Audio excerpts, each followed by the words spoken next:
Hello and welcome to the Creative Academy. We are here at our blue pencil session. This is the time where we read some of your pages and offer you feedback. I'm Eileen Cook and I'm here today with my cohorts in crime, Donna and Crystal. And we're very excited because we are looking over Elissa's piece, which is Scythia's Amazon Warrior. It's a YA historical. If you do scroll through, we had seen some earlier pages from this. So this is a piece that is not the opening chapters. So it's a little bit later in the piece. And to sort of get us started, I would sort of say that one of the things that I quite like about Elissa's writing in general, which is also present in this piece, is physical activity. So what we have is a scene where Scythia, to open up, she sort of falls off her horse. Her horse has been spooked, and that's because there's a snake. It turns out to be one of the deadliest vipers known to man. And for reasons that are just crazy, she captures that viper, stuffs it in her satchel, takes it back home because she's going to make some money with it. And her sister accidentally lets it out where she gets herself into some trouble. So going over to you ladies, are there pieces or things that you want to sort of talk about on the kind of the first page that we're looking at here? I had a couple really specific little things, actually. There was a couple spots where in the second to last paragraph on that first page, maybe, where she's talking to her horse and she's saying, "Yes, I know you don't like snakes. Don't worry. I won't let it hurt you." Scythia stroked the soft hair on his cheek until he calmed. But we haven't referred to the horse's name or anything. Like, it was one of those where just reading through that little passage, there was a couple spots where I was like, wait, you're talking about he, but that's not Scythia. Oh, it's the horse. Okay. Like it just was a little bit of a processing, which kind of pulled me out of the story. So it's funny. We do know the horse's name. It's Victory, and we do know that he's a boy. But it's funny, I have that same part highlighted, but for a different reason. She says right before then, "Victory, get back here. I'm not walking all the way back home." And I assumed that Victory had moved farther away, right? So the horse stepped away, shaking his mane, and she's saying, "Get back here." And then she's stroking his soft hair. So that was a little bit of a bump for me because I thought he was far away. So right. And I think that's the same issue that I had, was I thought she was talking about her own face or whatever, just because the horse wasn't there to stroke. So it was like, wait, what's happening? The soft hair on her cheek. Don't stroke your own cheek. That's just weird. And I think what's interesting about that is one of the things that Elise does well is this kind of action thing, but it's a really good reminder of almost thinking of this like you're a film director. So kind of break down the action and what people are responding to see, like, are they close enough in physical space, or did I have them move apart and I didn't clarify that they moved back together? So it's sometimes those very small things, but the good news is that there's action on the page, which again, more often than not, it tends to be missing. I think there's some really nice descriptions that get put in here, like, and again, they're not necessarily that they're like spectacular verb choices that I've never seen before, but she talks about like it's an agitated snake. Like that's just, for me, it's a nice choice that's going. She's talking about the snake rise in the air, things like that are just go a long way to painting a picture for me. Mm-hmm. Mm-hmm. Yeah, I agree. And, a drop of its venom could kill the mightiest warrior. That speaks to, a lot of strength in it. And how deadly this is. So very nicely done in like that many words. Yeah. The pacing's really good too, I think. Like the sentence lengths and the way that they're composed helps kind of keep that action going and keep you sort of ready for that next sentence, which is great. Yeah. And some of this has to do with ordering. So one of the things that I highlighted is so something spooked her horse. She doesn't know what it was. A snake hissed, the sound like air being pushed from a water bladder. Scythia turned and glimpsed a small viper hidden in the golden grasses. She crept around the agitated snake. Was it a red-back viper? So one of my questions is, what makes her wonder that? So I almost would move ahead that she sees these telling red dots. Or she catches a glimpse and is it a red-black viper, and it turns and she can see it more fully and she's thrilled that it is. just because otherwise I wasn't sure what made her think that right off the bat. The only other thing that I sort of bumped on a little bit here is she captures the snake. Now this might be my own phobia because I am not a fan of snakes. So she captures the snake and she slips it into her satchel off her shoulder, drops it inside. What is this satchel made out of? Because if this is like the deadliest viper that can kill you, like, I don't know why, but again, I'm thinking like a cloth satchel, and I'm thinking I would be very careful about putting that back on my shoulder. Particularly with what does actually end up happening later in the scene. So maybe if there's some added thing to that kind of sack, just to make sure that it's really clear, because later she does call it a leather sack, but that it's really thick hide, something like that, so that we're clear that she's not at all worried that it's going to break out. Yeah, I think the drawstring part is what makes that a little bit hard to imagine, because when you think drawstring, you think like, yeah, a cloth bag that you're just pulling that closed, but that, yeah, that doesn't make sense. Don't put a deadly viper in a cloth bag. That's my no. That and is like drawstring implies there's a little hole still left in there and it can just crawl right out, so that's disturbing. As a snake phobic, yes. You know, it's funny, none of that occurred to me, but had she put a spider in that bag, I would have been all over the same thing. There are many things that give me the heebie-jeebies. That would be one of them. All right, so I'm going to scroll us into page 2 for people. So at this point on page 2, she's actually takes the snake back home, and she's taken it into the yurt that they live in. And one of the things that's right on, for me, the top, and I think it depends on how you cut and paste this out of a thing, but the scent from the pot of simmering deer bones over the central fire made her stomach rumble. I really liked that detail because I think it's kind of unique. It's different. I actually have no idea what simmering deer bones would smell like, but I had this sense when I was reading it that I did, and it put it in a very unique place for me. I loved very shortly after that, Zarina, her younger sister, bounced into the yurt. What did you find today? Any honey? And she opens the satchel.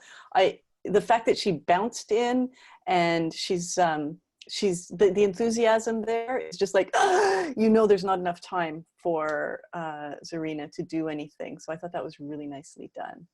And she lays that out well on the page. So she has, you know, the sister bounces in, she grabs the satchel, don't touch, what the, and then the satchel's surround. Like she's laid it out on the page in this way that just reads then very quickly, and you're with it, like before you even have a sense of what's about to happen, it happens.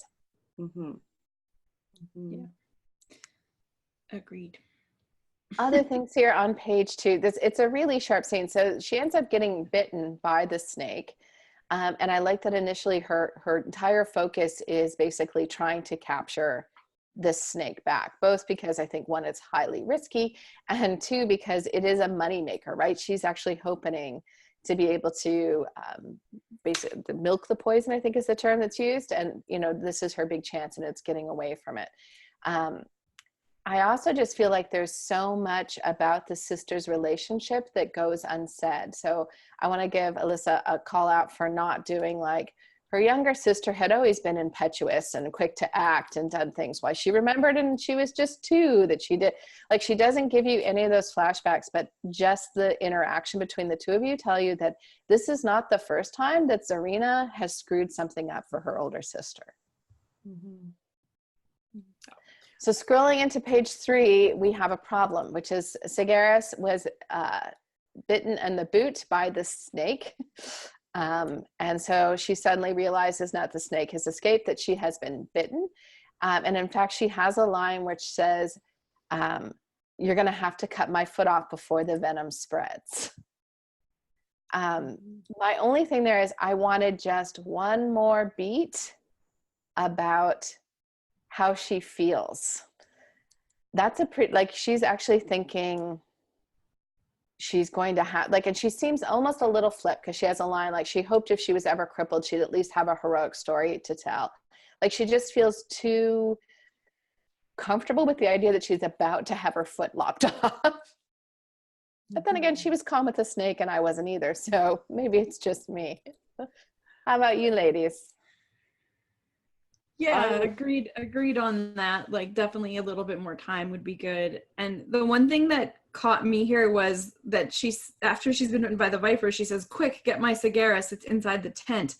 And later it comes that that's the name of the weapon that she's named after, but it did wasn't throw me. clear that that's what was going on. And so it just pulled me out for a second to pay attention to that, maybe more than it needed to be. So, yeah, either moving up the explanation of that or using an alternate word and then putting that one in when it's not right close to her name would, I think, just be a little bit more effective.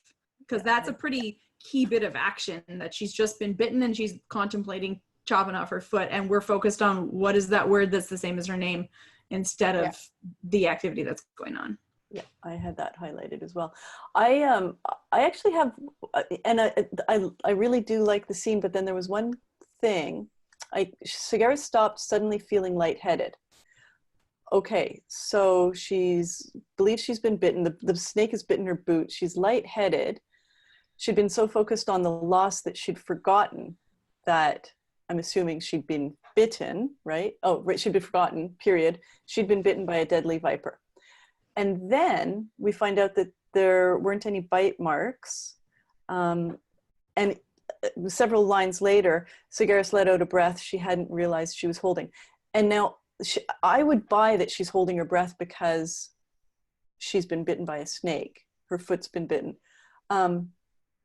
I don't think she'd forget that she'd been bitten by the snake, even though the snake has gone missing. And to me, I put those two together because why is she holding her breath if she's forgotten that she's been bitten? I guess, so that part for me was just kind of like, I didn't bump on that because I sort of talked that when she was chasing the snake, she wasn't thinking about her foot. But then as soon as the snake is gone, that's when she stops. So why is she feeling lightheaded then? I guess that's my question. If she's just chasing the snake, she's not going to be lightheaded because she's got the bravery of 1,000 warriors. But that to me was when she realized. Sagaris stops suddenly feeling lightheaded. Now she realizes she's been bitten by the viper. Oh, I see. Yeah. Okay. Maybe just an ordering thing then again, like that she, and maybe don't focus on the negative, like whereas she'd been so focused on the loss of the snake that she'd forgotten it. She'd been so focused on recapturing the snake that had slipped her mind. Like it feels more active, like more engaged somehow, and then you're more caught up in what she was trying to do, and you can see how in trying to do that she would, be not paying so much attention to the other stuff. Yeah, even just reordering the sentence, actually, I'm looking at it now, like she'd forgotten that she'd been bitten by a deadly viper because she'd been so focused on chasing the snake. Then I might have not bumped on it. I did add later on that page, she lets out a breath she hadn't realized she was holding. Her foot was fine. She picked up her boot and examined the 2 distinct puncture marks in the toe. I added a line, it hadn't gone all the way through the leather, just so it's crystal clear for the reader what's happened. Like she was in fact bit by the snake, it just didn't puncture all the way through. Mm-hmm. And at the bottom of the page, she says she'd almost lost a foot. She could have died from a stupid accident. I might change out stupid accident because earlier on she has a line about she always pitied those injured in silly accidents. Like they were just a little bit too close to each other for me. I would change one of those out. Yeah. That's I had highlighted just in that same area that her foot was fine and she was fine, are only one line apart. And I mean, if you're trying to make that an echo, then you might want to emphasize the she, like just drop that in italics or something. But otherwise, something that's not fine, that implies the stakes, like she wasn't going to die today. Yeah, she's not just fine, she's not dead. Like it's kind of an epic realization for her. So something that indicates the stakes again is not a bad idea. Yeah, especially since we jump into the next part where she's giving her sister heck.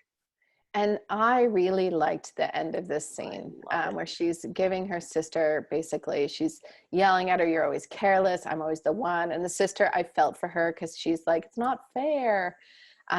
And she has the line, fair would be if the snake had bitten you instead. And I really like it because it's really quite harsh, and it breaks my heart for her sister. And at the same time, I didn't have a younger sister, but I can imagine that they're annoying as hell. Since my sister's not part of the Creative Academy, I'll say, oh, yes. I think this is one thing, and this is an echo back to an earlier piece that Elissa did, where she has interactions with her brother. Is she's doing, I think, sibling relationships very well and capturing that balance between love and annoyance.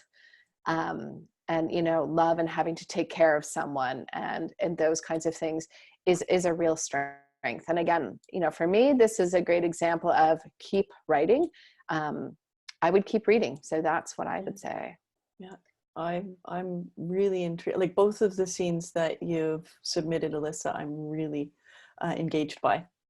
Yeah, nice, tight, setting us into the world and engaging us right in it. So full steam ahead. So thank you to Elissa, and we would wouldn't mind seeing another installment at some point if you're inclined to give us one. And for other people, we'd love to see your pages as well. You can submit them. We do have a blue pencil submission form, and you can submit those pages to us, and we would be more than happy to provide you with a little bit of feedback.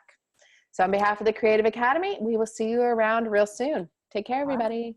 Bye.